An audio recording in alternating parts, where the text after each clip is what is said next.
Well, thank you for coming. I just want to pass on the fact that Harry obviously isn't here today, and we are all thinking of him. I just wanted to start the discussion.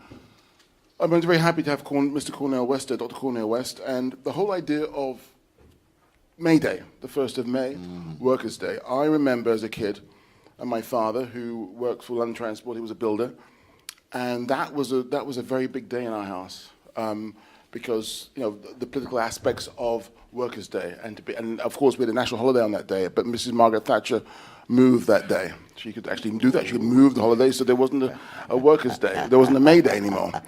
That's another story. So I suppose what I wanted to start off with.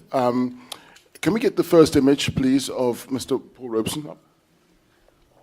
So I first found out. I want to ask you after how you first found out about Paul, because I first found out about Paul Robeson through a neighbour of mine called Milton, and in my area in London, West London, I was living in Shepherd Bush, which is in a city, but then we moved out into the suburbs, and I think that was a big reason why I'm sitting here now. The queen of the suburbs called Ealing, and in this neighbourhood there was a lot of West Indian people living, and Milton came from Grenada, which is obviously where my parents came from. So there was a few of us scattered around, and he used to mail things in my mailbox, articles about whatever political aspects of the world was going on. He always used to mail it in my letterbox, and one day he mailed me a pamphlet on Paul Robeson, and it was miners celebrate Paul Robeson's birthday and anniversary. And I thought, Welsh miners celebrating this Black American guy? Who's that? who? And I had no idea. And that was my introduction to Paul Robeson, through these Welsh miners. I just wondered, how did you first have that connection yourself? Yeah, well, I first want to say it's just a blessing to be on the stage with such a towering artist, Steve McQueen. No, it's very true. Very true. And I want to thank my dear sister Donna, one of the finest curators in the country, for facilitating this. And we do want to accent the spirit of our dear brother Harry Belafonte, because Brother Steve McQueen, he stands in a tradition of free artists who are willing to tell the truth, and the condition of truth is not only to allow suffering to speak, but stay in contact with the humanity of those that you are depicting. And that's a challenge, not just for Hollywood, but a host of artists across the board. And so when I actually had the chance to become acquainted with Paul Robeson, it was in the breakfast program of the Black Panther Party. I was teaching in Jamaica Plain. I was then a student in Cambridge. And we had educational time for young people. And in 1950, we had We Charge Genocide, William Patterson going to the United Nations, putting the United States on trial for the violation of the human rights of black people. And that's very important, because it would be just 14 years later when Martin Luther King Jr. would call Malcolm X. When Malcolm X called for the same thing, Martin Luther King Jr. said, "I will join you, Malcolm." That's June '64. I will join you, Malcolm, and do exactly the same thing that Paul Robeson, Du Bois, William Patterson, and others attempted to do. So I said to myself, I got to know more about Paul. And then I discovered I had actually seen him in films, but I didn't know, as a young teenager, that he was such a great, powerful, and courageous artist. So he blew my mind. He blew my mind. And then after that, of course, I just went to the library. I read Here I Stand. Ooh. Paul Robeson. Yes, indeed, indeed. And I read some biographical material, and I wanted to know, where did he come from? Who was this Paul Leroy Robeson, the baby son of William Drew Robeson and Maria Louisa Robeson? His father's pastor of Witherspoon Presbyterian Church in Princeton. He was born in Princeton, 78 Witherspoon Street. He had been pushed out by Princeton University and other elites because he was too free a black preacher. And he ended up, for a while, as you know, had a little buggy taking the Princeton students around, having been the major black spokesman in Princeton. But he later on joined the AME Zion Church and tradition. and went on to become a magnificent pastor. His mother died when he was 6 years old, so he didn't know her that well, and his father would die when he's 17. But his brother would end up pastor of Mother Bethel, AME Zion Church in Harlem, 135th Street or so. Oh, no, it's a little bit further up, actually, near City College. And so it turns out that there was this rich tradition in his family. In his family. His father went to Lincoln University. Born a slave. 12 years. A slave. So, born a slave. But he ends up at Lincoln University, powerful pastor. Indeed. So on that note, this image behind us of Paul Robeson 56 years ago today. Yes.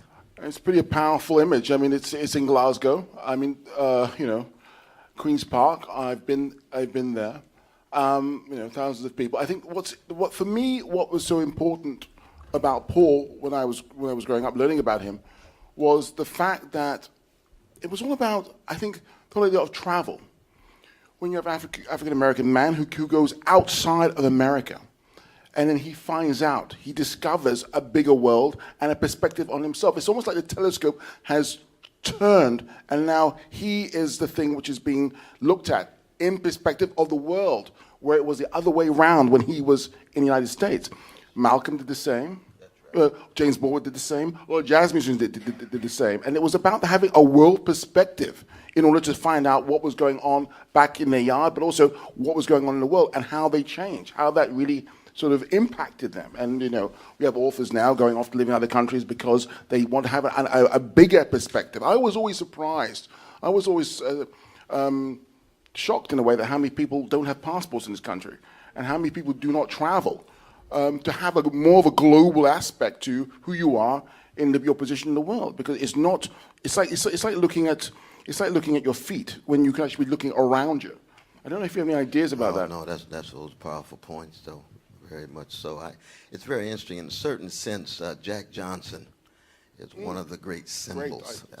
We were just talking about Prince. I was just Sunset Boulevard. We had a tribute to Prince with all the musicians from Revolution, New Power Generation, all of those who work with him.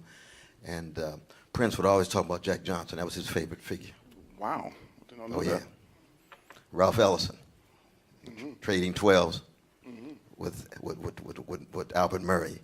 Jack Johnson's hero, and of course Miles Davis made an album in tribute to Jack Johnson.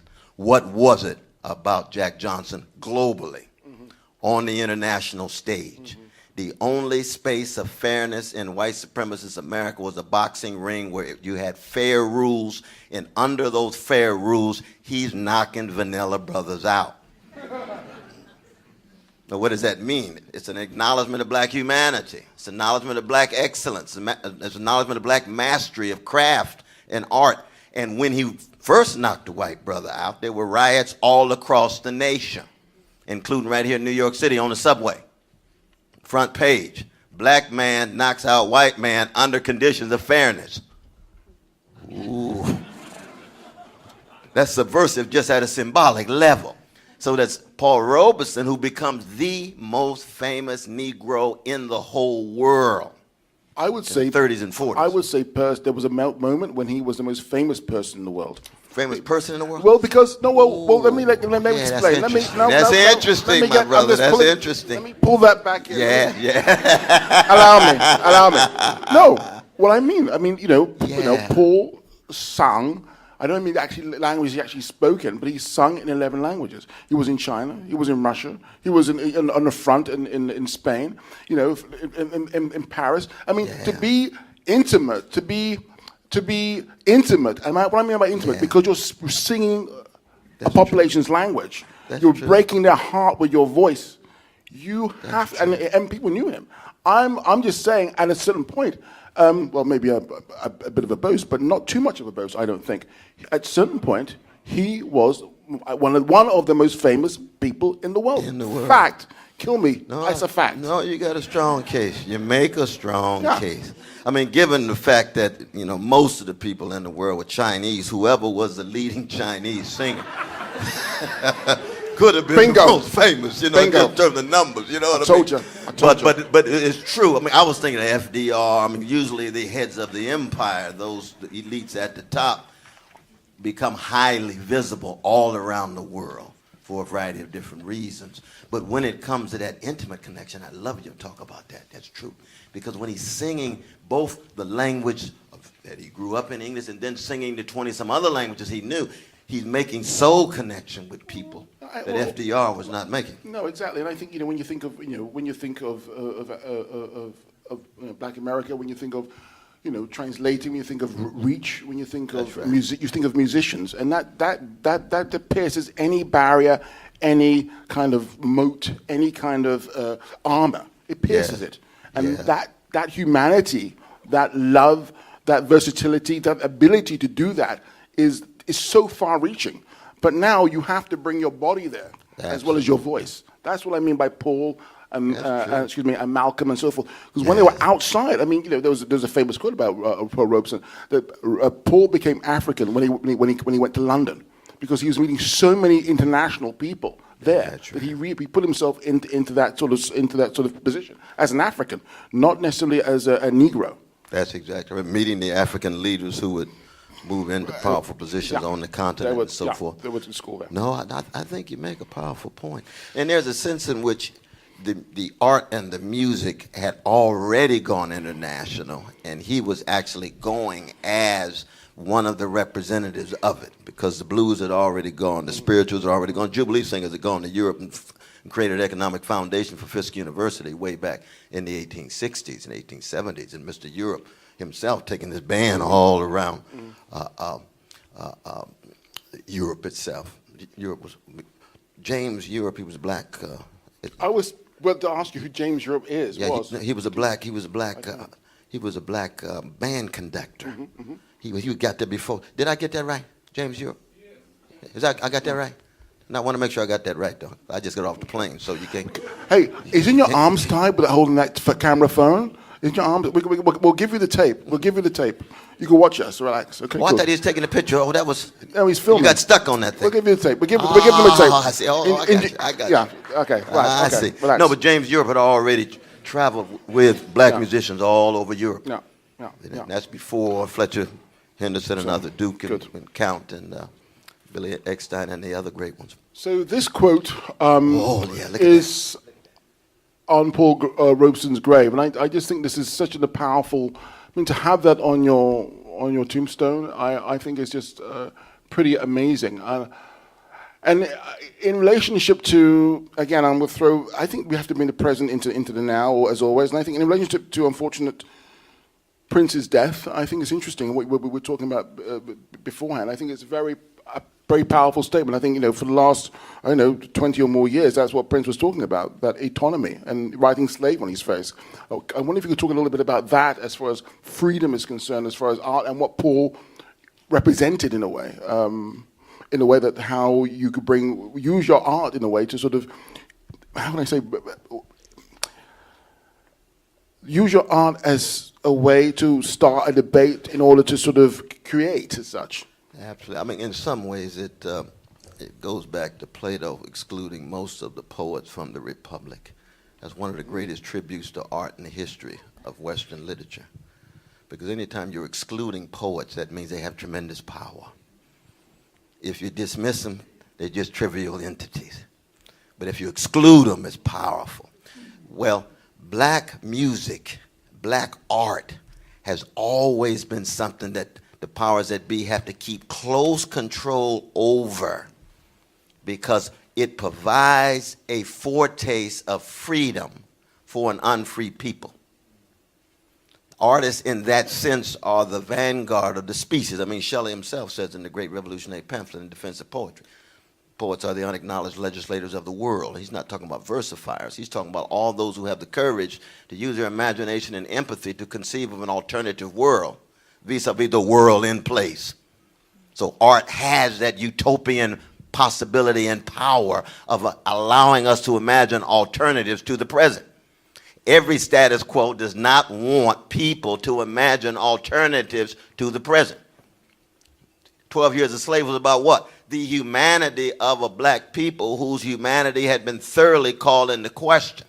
And when if you're living in dehumanized condition and you conceive yourself as human, you have an alternative vision. You can make your life a work of art. You can produce an artifact. You can produce some art object. And in that sense, then, I think that the great musicians who not only create beautiful, beautiful sounds and beautiful portraits and so forth, but then take a stand politically, that's a difficult thing. Why? Because the cost that you are going to pay is going to hit you so hard. I mean, Prince put that slave on there in 1993 and took it off 2000. Well, he used to talk about the cost. Now, granted, he did that after he'd made some money, so that was a good move. But the cost that he had to pay, ooh, my God. I mean, I always thought, and I was speaking about it. I always thought, I mean, and speaking about it before, after Katrina, I was waiting for a situation like Live Aid to happen. When you got all these black artists and the like to come together and do a concert for that cause. I think that would have been amazing. I mean, and everyone at that point in time, you know, black artists, white artists, been come to do a concert, to do some kind of presentation in that same way, to be visible and visual in the world, and to bring that attention to that spot and to sort of create revenue would have been tremendous. People would have thought that, you know, people have felt, you know, seen, respected. It's like when you see that the homeless person in the street and you like ignore him, but when you actually do acknowledge him, even if you don't give them money, you say, "Oh, right, man," he realizes that he or she is alive. I am here. I am present. I am alive. It's when you ignore. I just thought that could have been such a. I don't understand. It's like it was like maths to me. How come that didn't happen? Was incredible. We spoke about that. I think part of it is, of course, in the last 40 years, there's been such a shift from a we consciousness to an I consciousness. It's about me, me, me. It's about careerism. It's about cronyism. It's about nepotism. And it's about making money. So that you have to have a we consciousness to even conceive of coming together, going against the grain of individual career to empower a larger community, including the community of artists. Mm-hmm. And that's what a highly commodified, commercialized, marketized culture is all about. It reinforces rapacious individualism, narrow careerism. And at the essence of careerism is what? Conformity. This brother was a nonconformist. At the essence of careerism is what? Complacency. He was courageous. And in the end, dominant forms of careerism when it comes to having to make a serious choice is cowardice. He was the opposite. He was not a coward. Du Bois wasn't either. Alice Childress wasn't either. Lorraine Hansberry wasn't either. Charles White wasn't either. Harry Belafonte wasn't either at that time, in the same way this brother represents that legacy today. But in certain sense, it's harder for you. It's harder for you because you're out there by yourself more.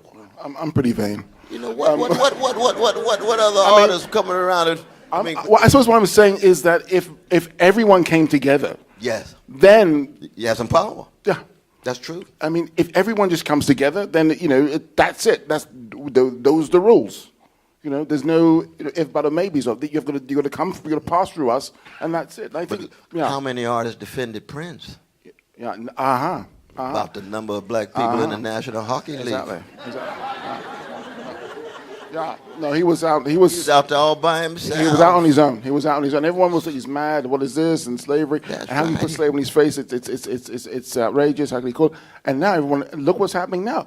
He was 20 years ahead of time. Everyone is like, oh, you know, we can't put it on our, Apple or whatever, Tidal or whatever. What debate's going on? It's kind of it's fascinating. Anyway, moving on swiftly.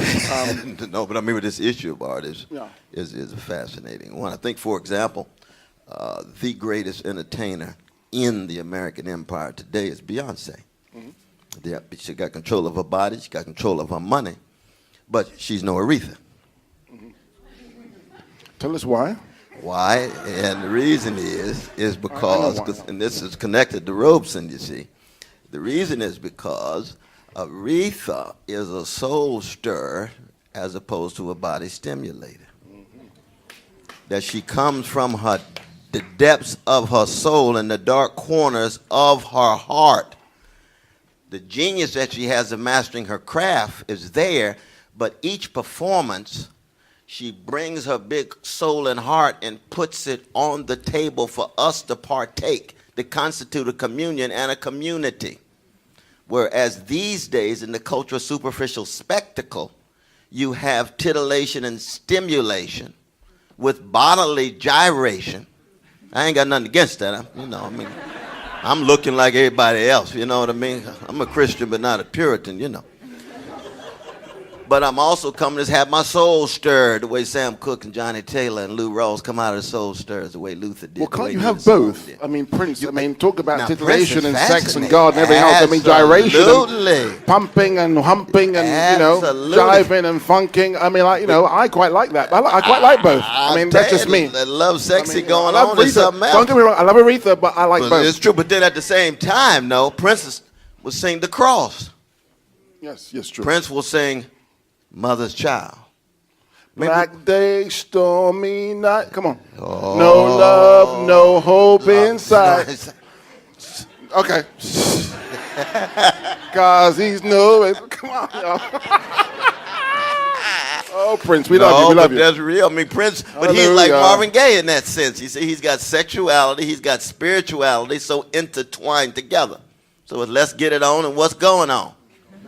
All of them. Why? Because they're being true to themselves. When you're a free person, let alone a free black man or a free black woman, then you have got to do things that cut so radically against the grain, including your own community.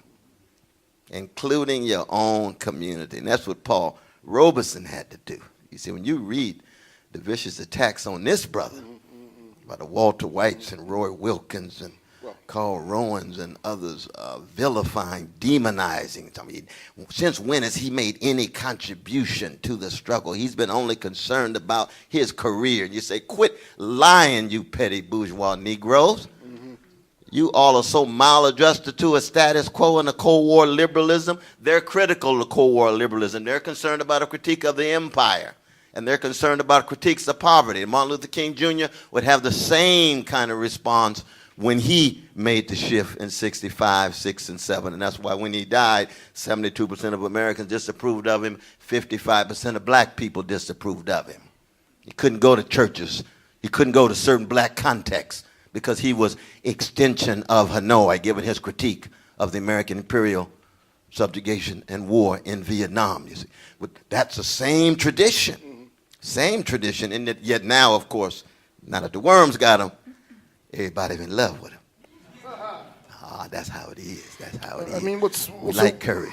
I mean, what's so interesting also about Paul was this fearlessness. I mean, I think my goodness. I mean, what the surveillance which he knew was being undertaken by the FBI. Yeah. The floor is powerful. We saw that. And it's just the fact that there was that time. I think it was '59. Where he was in Russia and there was an attempted suicide because of the pressure. That's right, Moscow. Yeah, absolutely. And one doesn't know exactly what actually occurred at that moment. But it got to that moment of sort of surveillance and persisting, sort of putting false things in the press and etc. That kind of hounding, drove him to ill health. No, and I suppose. I understand that an artist doesn't want to go there as such, or doesn't want to sort of, just wants a simple life. I get it. I understand it, and I appreciate it. It's just what are you willing to give up? What are you willing to do? It's a tricky thing. It's a tricky thing. I mean, I'm superficial like the next guy, and it's like, how do you pursue a certain kind of way of working or thinking in order to create that sort of can sustain your place as a human being? That's what I want to be, a human being. How do you do that? I ask myself that question. I sometimes just throw myself off the cliff because I don't even look how I'm going to land, because for me it's a point where I have to, and I sometimes just throw myself off and I don't know where I'm going to land. I think it's important in some ways to do that, just because. Yes, you might get hurt and all that kind of stuff, but you have to maintain yourself as a human being as well as an artist. It's imperative. So I leave my shoes behind. But that's where family and friends and community plays a crucial role. You see, there's no Paul Robeson without Essie, his Oh, wife. no, she's amazing. Oh, my God, please, yeah. God. Unbelievable, heroic, sacrificial. And, of course, their relationship wasn't a pure and pristine one. Why? Because no relationship is pure and pristine. He shot through with all kind of mess and joy, funk and at the same time truth-telling. But without her, I don't think Paul could have made it. Same is true without Ben, his brother. Same is true without Helen and Sam Rosen. Yeah, I think His Paul, close partners. I think he was supporting him. I think he was extremely lucky because I mean, Harry Belafonte too supporting him. yeah, he was extremely lucky. Yes. And you know, it was a situation. Again, it wasn't a perfect relationship. It was it was an open relationship to a certain extent. Right. And I think also the fact that that's another conversation, I feel, because it gets to a point where you know, it's, you know, desire, it's sex, it's all kinds of things, but at the same time there's a certain sense of union, of partnership, which I think is obviously he was extraordinarily lucky to have his wife. But I do think that anybody who has the audacity to be an artist has to be on intimate terms with the despair. You know, Goethe himself, a great artist, said he or she was never despaired. There's no need to have lived. And Goethe knew what he was talking about because he had suicidal tendencies after the Sorrows of a Young Brother and moved into his own neo-classical Weimar stage. Meaning what? Anybody who looks candidly, honestly, unflinchingly at the world in which we live has good grounds for suicidal proclivities if you have a sensitivity to suffering. The question is, can you fortify yourself in such a way that you can transform your sensitivity into a truth-telling in which the despair is an integral element, but it doesn't have the last word? So that hope and despair, that's different than optimism. We're not talking about American optimism. That's Disneyland talk. But hope and despair. So when the blues itself, no optimism in the blues, no pessimism in the blues, they're prisoners of hope because they're wrestling with catastrophe. They're wrestling with despair. And I think this is true for any artist who wants to make that kind of move. I mean, in my own black church tradition, we call it stepping out on nothing and landing on something. Meaning that you have to push yourself to the edge of life's abyss, and the abyss is there staring you in the face. What you gonna do about it? Here comes the tradition. Here comes courage. Here comes community. Here comes struggle. Lo and behold, something comes forward.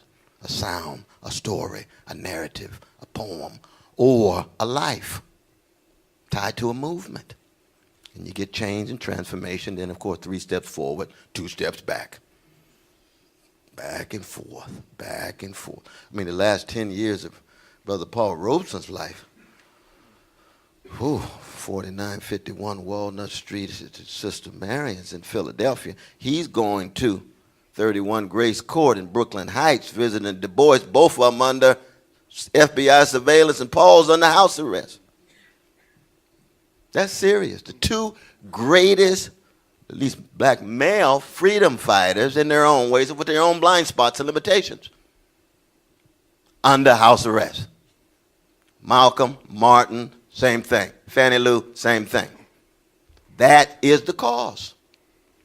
And I think it's a worthy cause, but very few people are willing to actually take it up, especially these days. Can we press fast forward the tape here in a way? Yes, No time travel. No. Back. Yes. No. Back from what you just talked about to now, to Baltimore, you know, President Obama. You know, the situation. I mean, there's all kinds. I mean, this has been an amazing.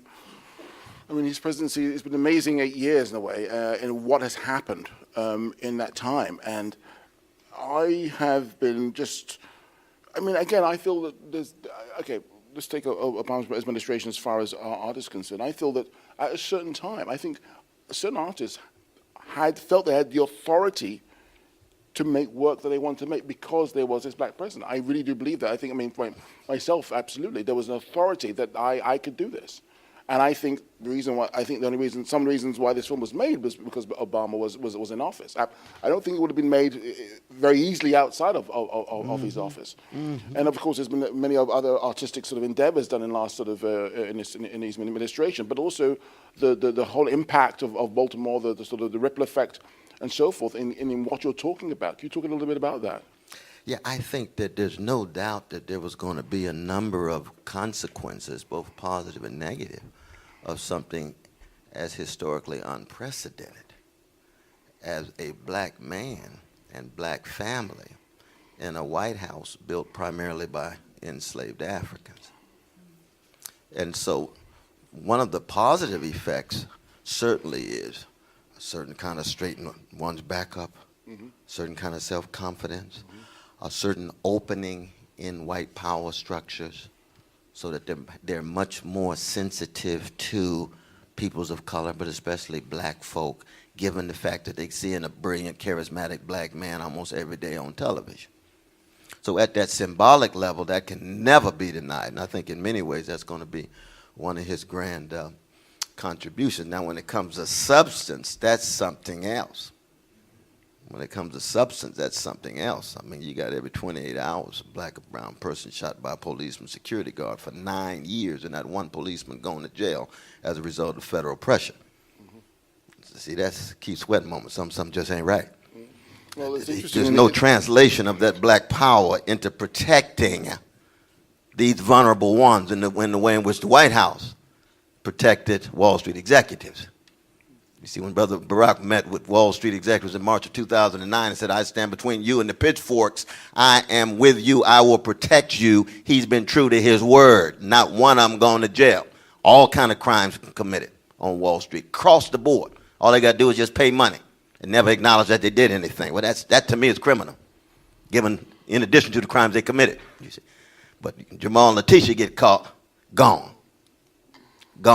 Police shout, well, we're going to have a federal investigation. What kind of results flow from federal investigation? Hardly anything, because our media is so market-driven. The cycles are so quick. It's over. It's over. On to the next thing. On to the next Trump, Twitter, or whatever it is. However we respond. So in that sense, you got the symbolic power of the president heading to the empire, but substantially, black child poverty rate up, wealth inequality up, black wealth 58% of what it was. So that's suffering on the ground, but it's hidden and concealed in the cultural spectacle, an image. And it's all about what kind of image you project, what kind of spectacle you can have persons be distracted by, as opposed to focusing on the things that matter. I can imagine if Paul Robeson came back today, Lord have mercy, and looked around, what would he see? He would see all of these highly skilled, polished professionals who are gaining access to unprecedented opportunities, but tend to not raise their voices, given the fact that 1 out of 2 black children under 6 live in extreme poverty in the richest nation in the history of the world. That's a crime against humanity. Where's the voices? No, they well adjusted to injustice. They concerned with their material toys and success. Paul Robeson said, take your success. I want to be great. And to be a great man is the focus on the weak and vulnerable, even if you had to pay a cost. To give up your popularity for integrity. That's Robeson. That's Du Bois. That's Alice Children. That's Lorraine Hansberry. Can you keep both? I think that you can keep both. Absolutely, because Paul Robeson still had money even when they took his passport and deprived him of his livelihood. Yeah. But that probably had a lot to do with Essie, too, though. Okay. They worked that out together.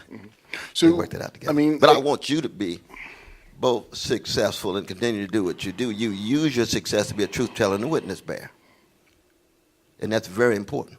But success itself is fetishized in our market-driven society. See. So what do you see as success as such?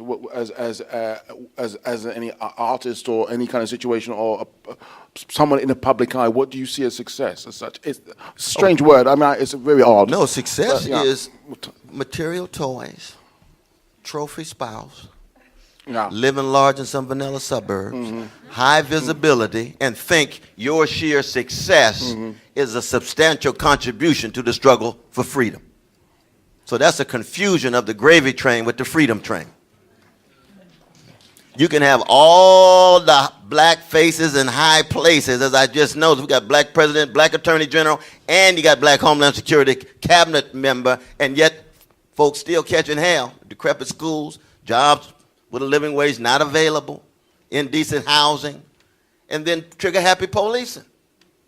And it continues on and on and on. And Paul Robeson would say, wait a minute, we need to have a critique of capitalism, a critique of empire, a critique of patriarchy, a critique of homophobia, a critique of anti-Arab, anti-Jewish, anti-Palestinian sensibility, and try to use our success to put a spotlight on it. He did that in Spain. He did that in the 1960s. Absolutely. He was there with Martin in 1957, as you know. He wasn't that well known. This is the first march on the earlier march on Washington. Paul showed up there on his own. Showed up there on his own. Wasn't asked at all. It's like Curtis Mayfield showing up with the civil rights rallies with his guitar, and his agent said, "That's the last thing you want to do, Curtis. Your career is over. You know, you wrote 'We a Winner.' That's never going to be played on the radio." It wasn't. Curtis didn't care. He showed up anyway. John Coltrane sat on the second row when Malcolm X spoke at the Militant Socialist Forum.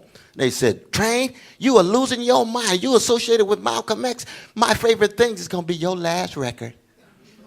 Train said, "Hey, I'm a free black man. I'm showing up. I might show up with my horn. I want to see what Malcolm got to say." And they put the microphone to his face, and what did Train say? "What do you think about Mike?" "Very impressive. Very impressive." See, something like that takes courage, because they'll cut you off in a second, in a minute. But he went on to be true to himself. And he's not the only one. Mary Lou Williams, another great artist doing that. I mean, interesting. Again, I had it in my head of what's going on before you said Curtis Mayfield, before you talk about musicians.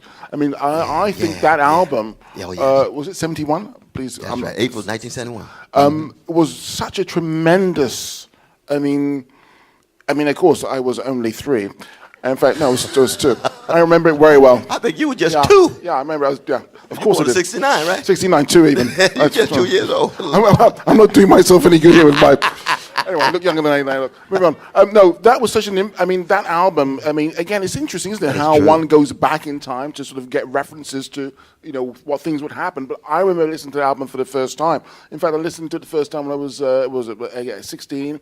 And it was such an impactful album even then. Oh, yeah. So how was it, as someone who's, almost like a Paul Robeson, breaking free of the shackles as such of Motown and doing what he wanted to do? Because the first, I think it was What's Going On was the first tune. He didn't have the album yet. And Barry Gordy was very much against it. Very much against it. Very much. But Barry Gordy did cave in and thank God he did, though. That's true. Yeah. That's very true. That kind of resistance at first, and of course not lacking encouragement, but he wanted to sort of go forth. I wonder if you could talk a little bit about that album, because for me, you're such a wonderful speaker about that kind of sort of oral sort of. But I think, like Paul Robeson, they were sensitive to the emerging forces of resistance in their particular historical moment. There's no Robeson without the Black Freedom Movement escalating in the 30s. In the 40s, for example, when he called for the crusade against lynching, within 13 months you had 56 black people who were killed. You had a lynching in Monroe, Georgia.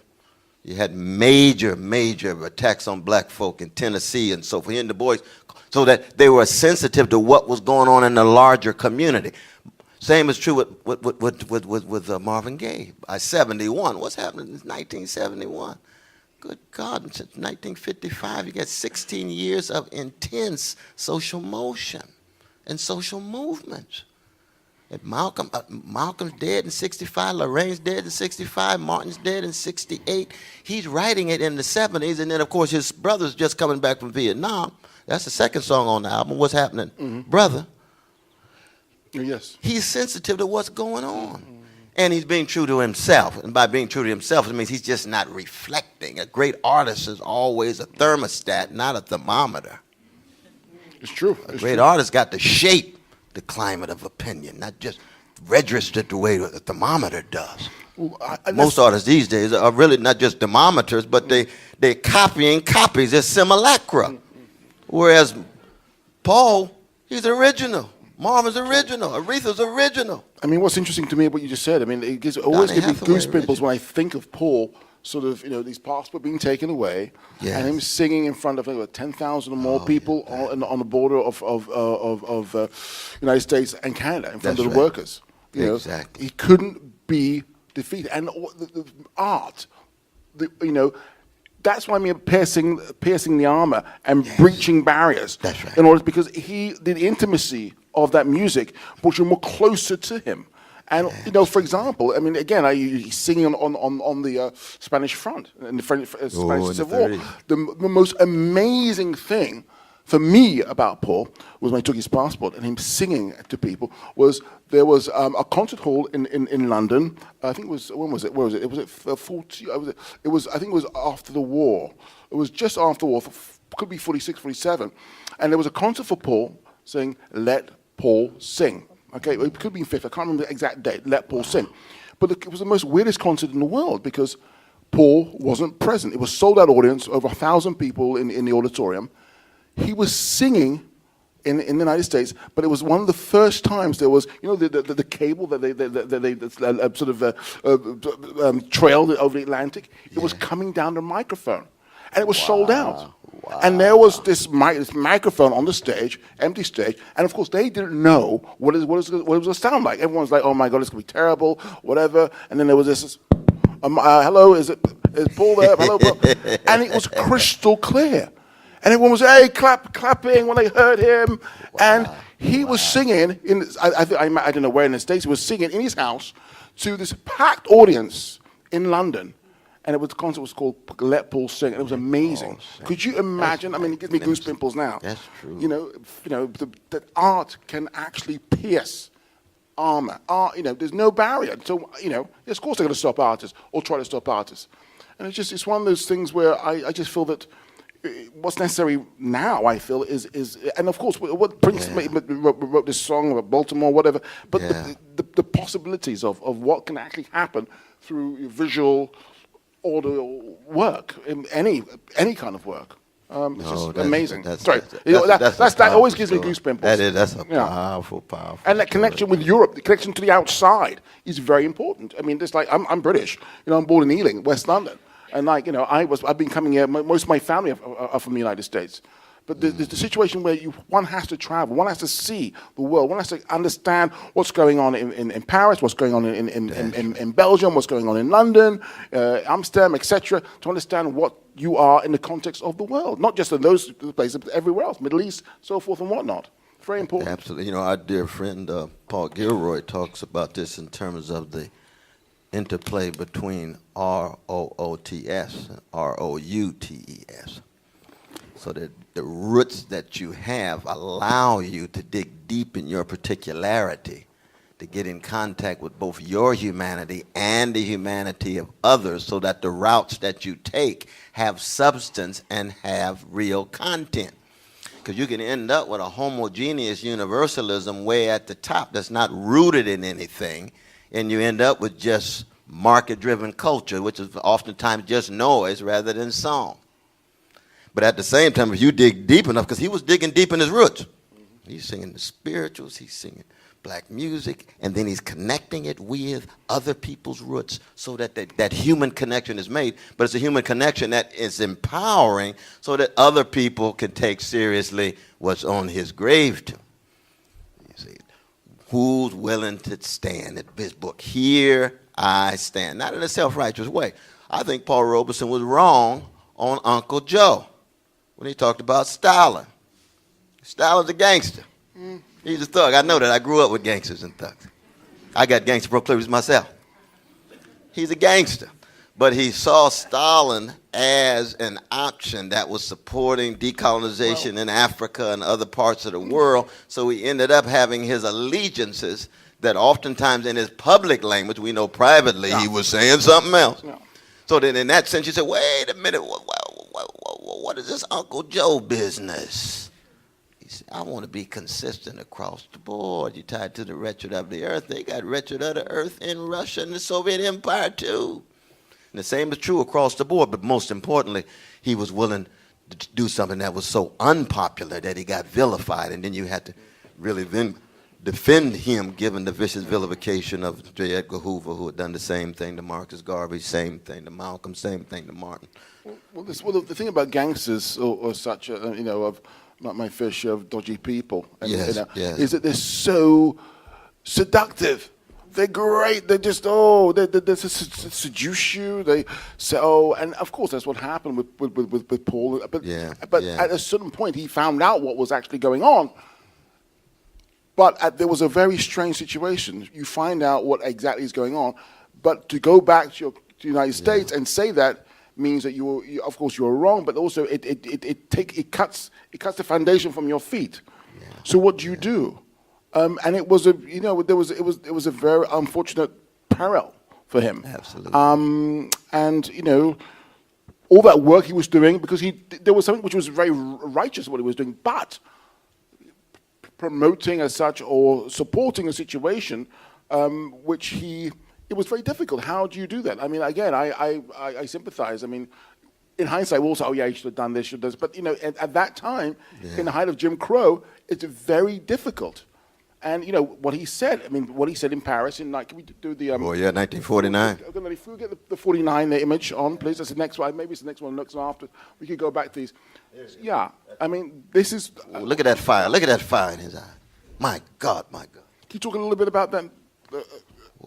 Yes, this was one of the turning points, because he was there in Paris where he engaged in a critique of the American empire, and especially at that time, you are not supposed to in any way engage in a critique of the U.S. government outside, especially of the territory of the U.S. government. Then he was lied on, because there was a reference to Hitler, and they said somehow that he didn't say that, but every major newspaper put that out, that he was comparing the United States to Hitler and Nazism and so forth. And after that, my God, the cancellations, the vilification, and of course the State Department and Department of Justice targeting him in very, very vicious ways, not just taking his passport, but ensuring that he could not economically survive based on any kind of access to a job here. I think also in that statement there was again, it's how it was reported, but there was a situation, I think, what was reported, that what Paul said was taking United States to the International Criminal Court for the crimes happening in the South and the Jim Crow situation. And it's kind of interesting because that was kind of similar to a situation, of course, what happened with Malcolm. He stated the same thing. Yeah. That's what he wanted to do. He wanted to take in the United States. And I think that was a huge turning point. When things get international, same thing with Martin Luther King. When it's local, it's okay. But when it gets to a situation of global questioning of whatever, again, for the United States, for these people, that's when things got serious. I mean, that's when Vietnam War, against the Vietnam War. That's right. Martin Luther King, and that's when it gets serious. That's when people's ears start pricking up. It's not just a local affair, it's a global affair. I think that's serious. I mean, that's absolutely pretty problematic.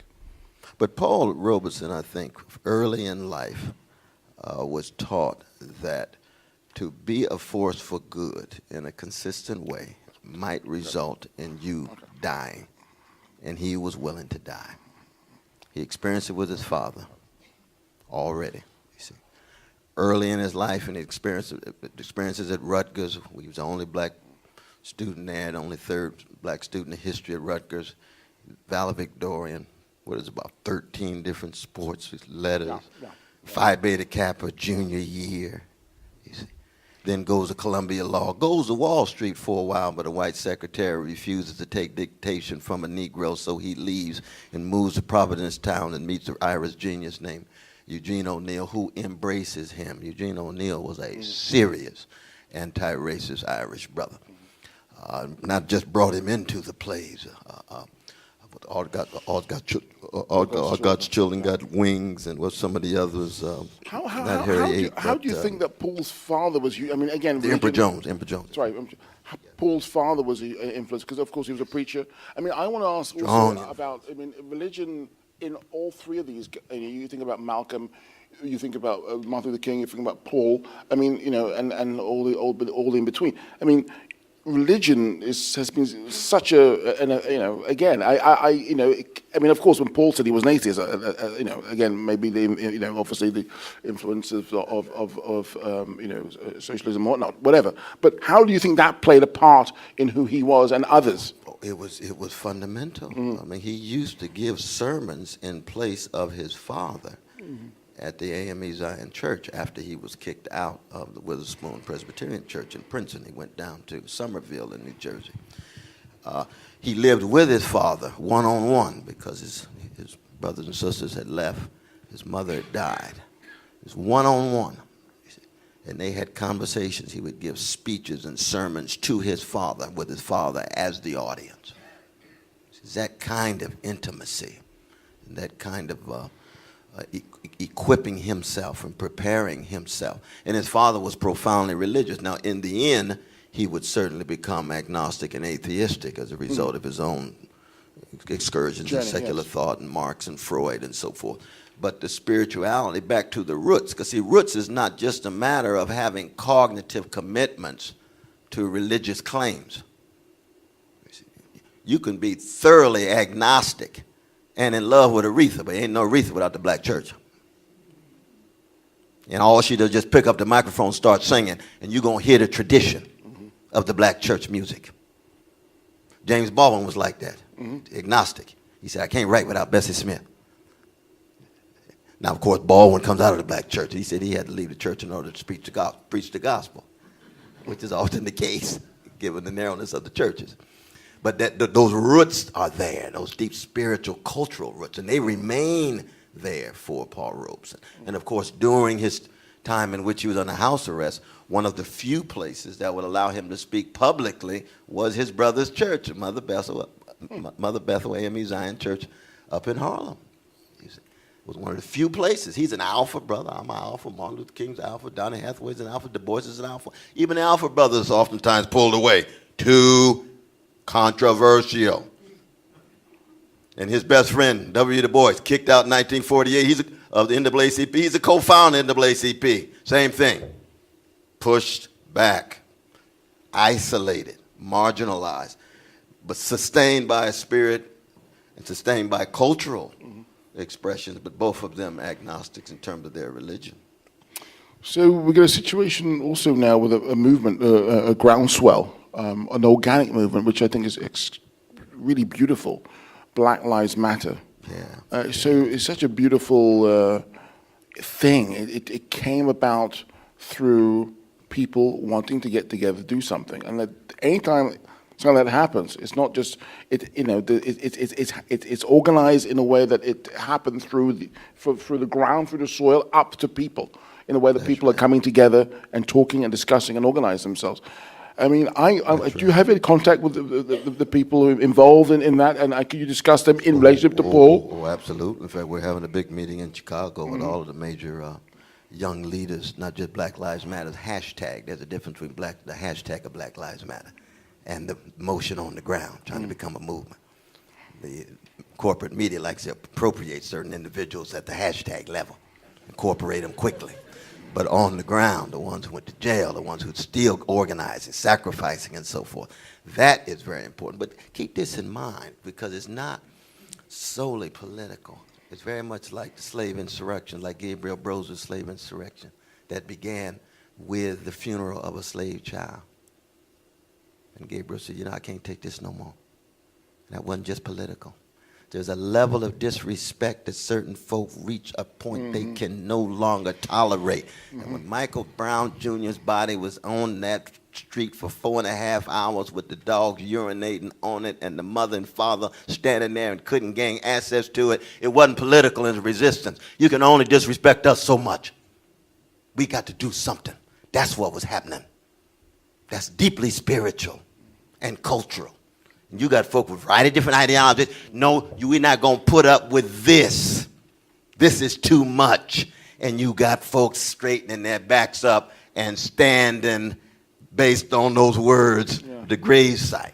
Especially the younger generation, because the younger generation has been told over and over again, be like the successful ones at the top.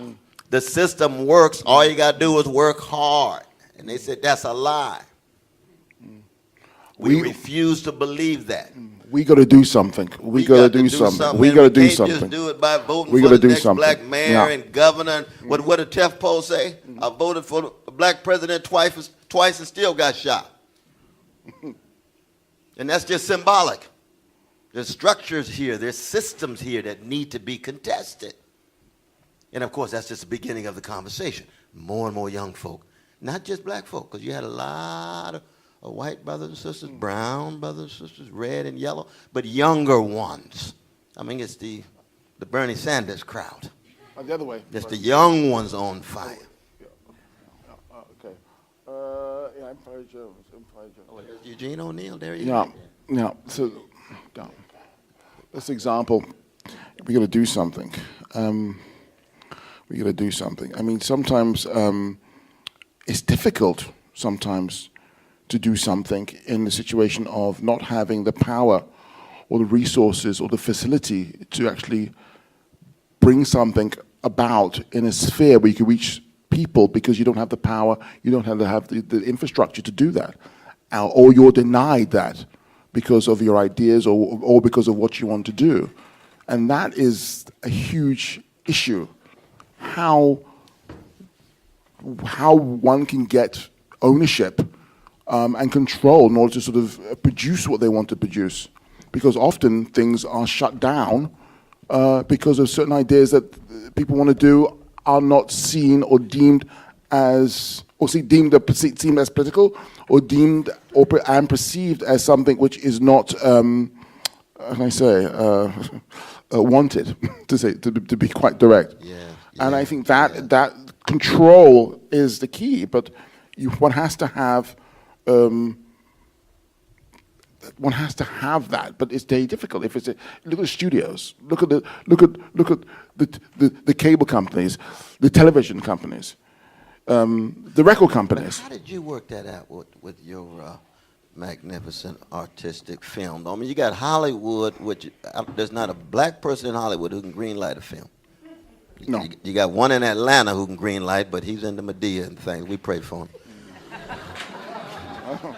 And he's talented. He's a talented brother, but he's not part of the Hollywood system, right? And he's not known for telling political truths. He's talented, and I give him his talent. I love Brother Tyler Perry in many ways. He's come from a very difficult situation and so on, but we have to be very honest and candid, very honest and candid. He's no Steve McQueen. Now, I said that, not you. I don't want to get you in trouble, because we love Tyler, but we got to tell the truth about that Negro, too. And he ain't going to be doing Medea when he's 70 years old. He's going to have to grow up sooner or later and deal with some of the other issues and so on, you see. But how did you pull it off? Good question. I'm a little dose of naivety, which goes a long way, and also a large spoonful of, well, I'm going to get it made. We're going to do this. Oh, yeah, I never thought for a second it would not get made.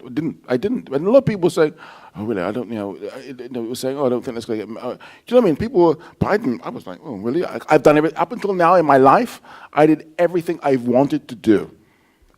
Up until now, I've done everything I want to do, other than Koza Kondat, which was shut down by HBO. I've done everything, and that was a realization for me, in a way, of, oh, people can't stop me doing what I want to do. I was surprised. So I've been spoilt, in a way. But that's the norm. I haven't been spoiled. I've been living a normal life. So I've just realized that people can stop you from doing what you want to do. They can shut it down, and that is kind of You had some powerful voices saying no right in front of your face, though, right? Yeah, absolutely. So it was interesting. It's interesting, and it's interesting that because it'd be great to sort of work with someone who has. It'd be great to work with a black studio head. It'd be great to work with someone who has the money or who can facilitate things, which actually can bring in revenue and actually get produced and made. Because sometimes you're dealing with people who don't really understand what you're trying to do because they're not living what I live. and therefore it's difficult for them. But you can explain it, and you can translate it, and But at the end of the day, they want a certain thing from you as possibly a black artist. They have a certain idea of or understanding what black is, and that's the kind of black they want to see. I made a movie about a hunger strike in Northern Ireland. No one wanted to make that movie. I made a movie about a sex addict. No one wanted to make that movie. I made a movie about slavery. Trust me, no one wanted to make that movie. So when I went into doing sort of codes of conduct, for me, it was the same thing. We looked at it in a certain way, but let's get it made and let's see what happens. And it was stopped. So it's interesting how that can happen. I don't want that to ever happen to me again. It's how dare they? But that's what happens. But that means you had. But it's their money, of course. They can do what they want. Self-respect and self-confidence. Where'd that self-confidence and self-respect come from? It's the norm, isn't it? No, not at all. I know. Self-respecting folk. Self-confident folk? I have no. Oh my goodness, good question. I know. That's a grand spiritual achievement. That believe in yourself in the face of the most powerful forces in your industry, saying this film will never be made, and you not only make the film but win Academy Award. You think that's normal? Oh no! No, I don't want to think about it. No, I do think it's normal, and it should be. No, I do think it's normal because I don't want to make people think, oh my goodness, it's such a mounting and such a Mount Everest. How can I ever possible? You could do it. Just basically get on with it. Write your story. No, you have to think like that. Otherwise, you're going to sort of scare yourself from doing it. It is that simple. If you have a good story, if you have a great story, and you can get stuff together, write a great script, or try to get it done, and actually make a great film, then that's it. It's as simple as, I'm sorry, it's as simple as that. It has to be as simple as that. Otherwise, you'll be looking at it all the time scaring yourself. No, it's simple. It has to be. I'm sorry. I know it sounds very naive in that way, but that's how I got it made. So take from it. It's that simple. You got it. Do it. End of story. Do it. What did you say before? What did you say? We got to do something. What was the mantra? What was it? I can't remember. Help me, people. Listen. What did he say? We got to do something. Yeah, that was it. Yeah, we got to do something to do it. Don't think of it as something which is unreachable or oh my goodness. Just do it. I'm sorry, but it's that simple. I mean, yes, you might not get there, or you might get there, but if you put things in your path, which is your thinking about it is so difficult. It's like going to the gym. Oh, I don't want to go. Oh my God, I don't want to go. But when you're doing it, you're doing it. Do it. That's why I might get sponsored by Nike or something. I don't know that gym analogy. I'm sorry. I don't want to sound so trivial. But I do hear. It is that way. It is that way. In your own skin, it's a matter of just doing it because you've got this tremendous self-confidence, skill, vision, determination, fortitude, the wind at your back from your parents, your tradition, your historical consciousness. A lot of people don't have that. Yes, but I can't allow that to cripple me. Yes, I agree. And I think agree. that if you think like that, it will only cripple you. Okay. And you have to have the situation where you clear the page, clear the desk, and just do it. You know it's great material. You know you got something going on, and you have to just, at the end of the day, physically get things together to do it. Don't think about it because you think about but do it. And it's unfortunately, I just feel that it's that simple. Not say you'll get it done, but don't make it into some kind of Mount Everest. Just bloody do it. No, that's real. That's real. Well, can we have voices from the audience? Absolutely. You all been so kind to allow us to go on like this.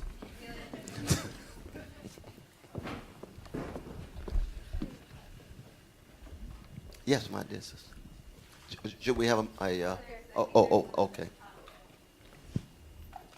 I just wanted to share some thoughts I had while you were speaking. You mentioned that moment when you can make a change, and immediately came to mind that moment when Jay-Z had that boondoggle with Barney's, and you said there's a lot of voices saying, conform here, we need you to conform, and he kind of did at that moment, I thought.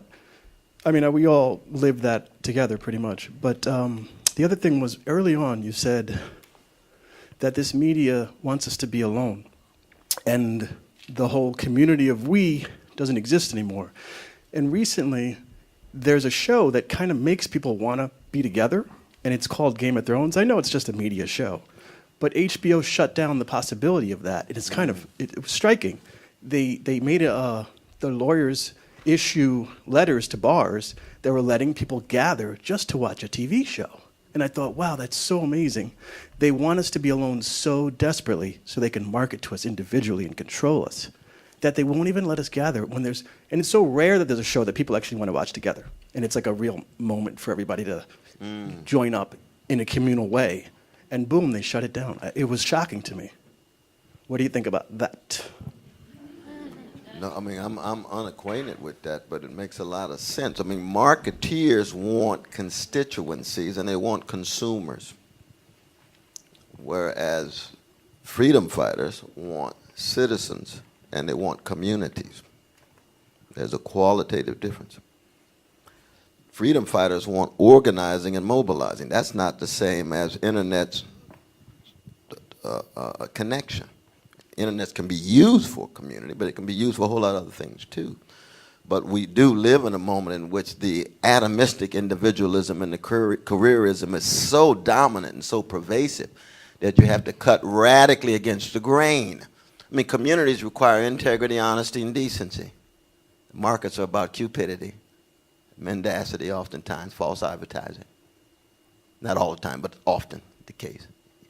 And in the end, it's about trying to get us to conform to the next new and novel product produced for profit. For profit. Very different ways of being in the world.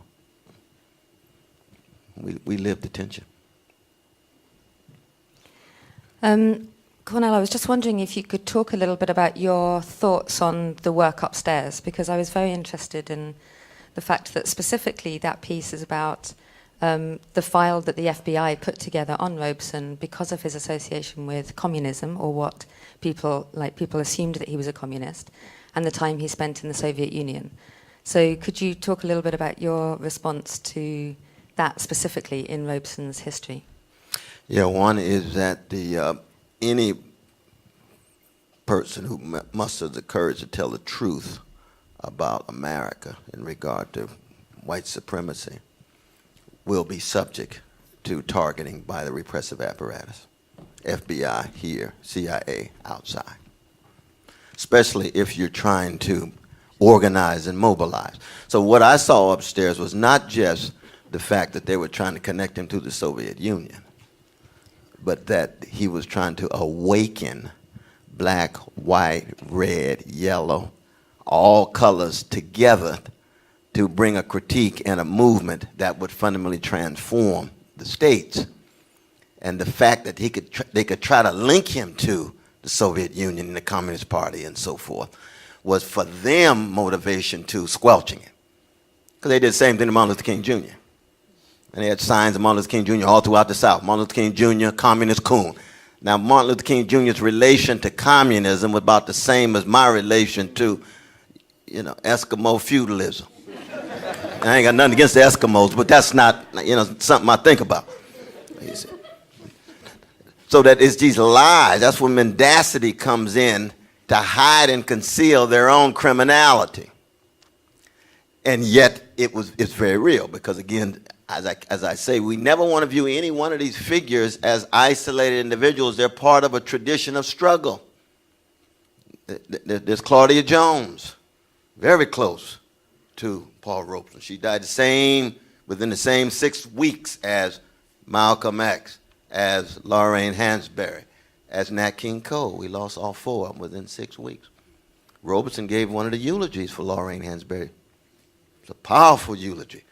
Malcolm and Paul Robeson at the same funeral. Malcolm asked to be introduced to Paul Robeson. Robeson said, I love Malcolm X, even though I'm an atheist, so I'm not too much into Islamic sensibilities.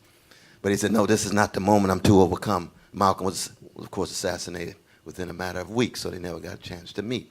So that repression is very, very real, and it will always be the case. But the crucial thing to keep in mind is there's no such thing as white supremacy without resistance of some form. No such thing as male supremacy no such thing as capitalism without resistance of some form. It's that resistance that we keep. Can we talk about fear? Yes. I mean, are you ever afraid? I mean, I think that's the thing. There's this word, this reality of fear. Fear of what? I don't know. There's people are afraid of, I don't know, obviously, I don't know, powers that be, losing money, popularity, fear of attacks, fear. I think that's huge It's in this absolutely. room and the situation. Absolutely. I mean, Paul Robeson is one of the great examples of a deniggerized black person. Because every black person in America is niggerized. Totally less beautiful and less intelligent and less moral, and told that you ought to be intimidated and scared and fearful if you speak the truth because you'll be crushed like a cockroach, symbolically or literally.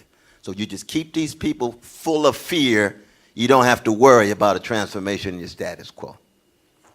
And it is the Gabriel Broses, the Nat Turners, the Marcus Garveys, all, we can go on, and the musicians.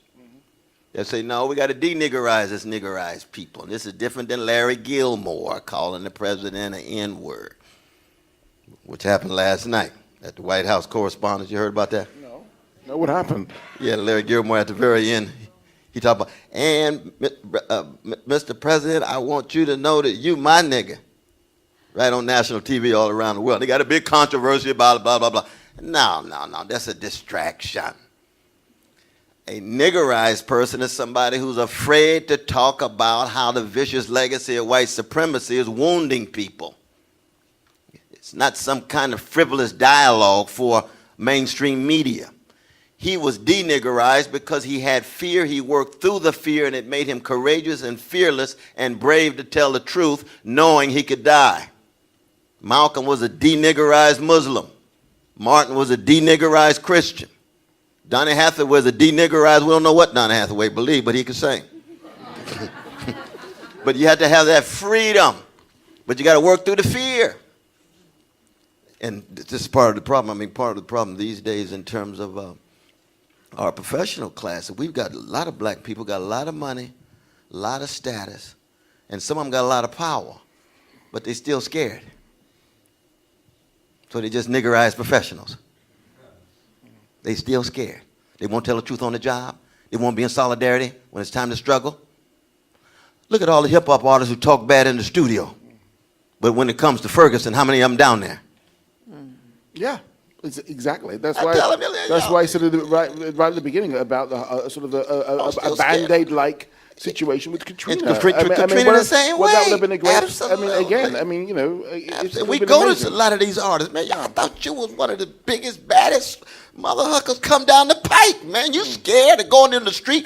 Well, I had to talk with my agent, and my agent told me, please. Then you tell them about Curtis. Then you tell them about Nina Simone. Then you tell them about other artists whose agent told them to do so-and-so, and they stood up. Not in the spirit of self-righteousness. Of course we wrestling with fear. And people talk about death threats, living under death threats, talking about they're going to mess with your mama. That's serious stuff. Mm-hmm. That's very serious. But then the question, what is the one thing that breaks the back of fear? It's love. It's love. The reason why everybody in this room would take a bullet for their mama, I'm just being normative at this point in a generalizing way. The reason why everybody take a bullet for your mama is because you love her.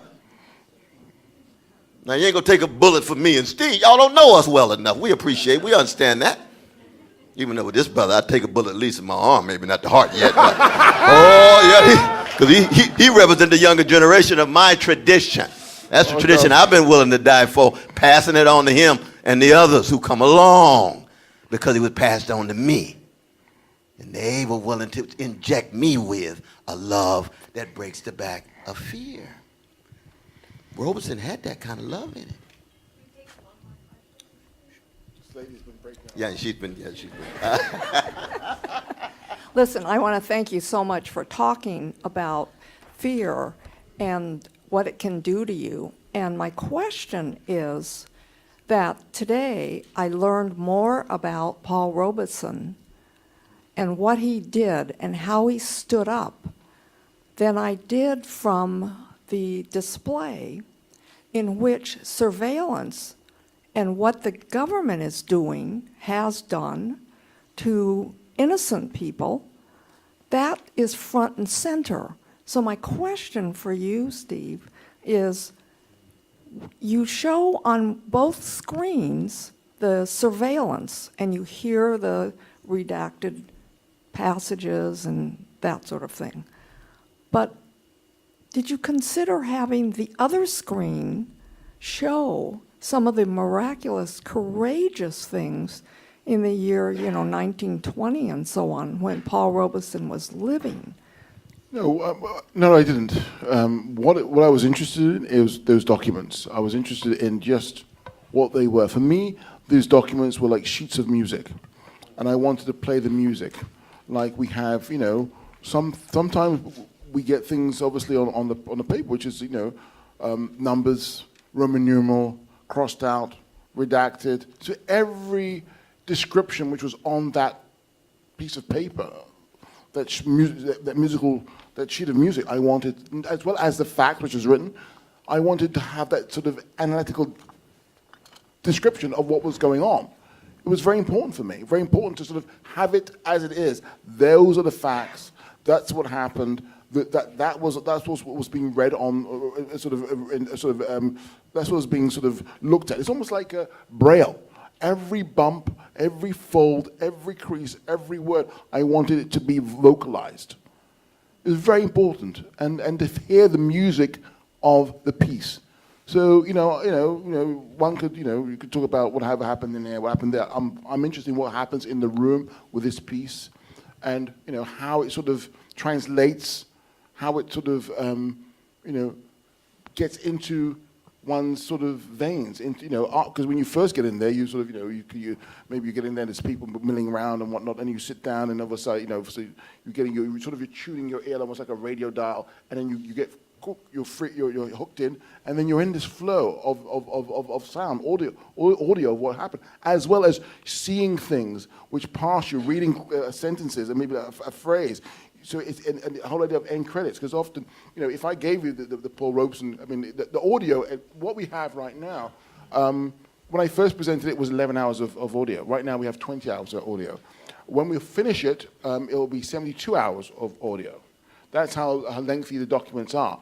And the whole idea of having this sort of audio, you're never going to catch all of it, but to have an impression, verbally and visually, was what I was about. Just to show you the magnitude, the weight, and the scale and the size of this man's crime which was committed against him. It's important. It's also true, though, that he's in the process of making a powerful, powerful film about the brother. He's one of the few in the world who could do that. Once that hits, it's like BCAD in terms of Robeson being known around the world. Now, if we jump back to the 30s and 40s, he's the most famous man in the world, at least, yeah, exactly. I'm learning a lot of things up here, but in terms of answering your question, that fully fleshified courage, vision, being victimized but refusing to be solely a victim, resisting but still, in the end, having to deal with some very powerful forces. Because again, the last 10 years of his life, cannot be overlooked. People reach a point where they can only take so much. And when his wife died, when his friends died, he's betrayed by his close partners, the black middle class pulls the rug from under him, the government's trying to crush him and so forth. He's still standing with dignity, but he's not as strong as he was in the 30s and the 40s. He's got some white and Jewish communists standing with him. He's got some black communists. He's got some artists. Who was on that list when they had his birth to? I think it must have been about I think it was about 1963. See, very few. How many scholars went with him? Very few. Coltrane's on there. Olatunji's on there. Serious, courageous ones are on there. So that the abandonment is very real, but he's still standing tall with grace and dignity till the end. But when we get that full-fledged filmic representation, we got 12 years a slave. And he sacrificed. He he spoke to Martin Luther King, and he said, Dr. Martin Luther King, he said, listen, I know you don't need to have anything. I'll take the heat for you. He took a bullet for him. I'll take the heat to allow you to go. I'll drag them off this way while you go that way. That's exactly right. Anyway, I think we should wrap up now. But also, I just wanted to say it's my first time that I've met Cornell. And I'm Dr. Cornell West. No, Brother West. I apologize. But I'm just so honored to have you on stage, and thank you. And you are a true artist, sir. You are a true artist. Thank you so much. Thank you very much. Thank you. Steve McQueen. That was wonderful, brother. Magnificent. Steve McQueen.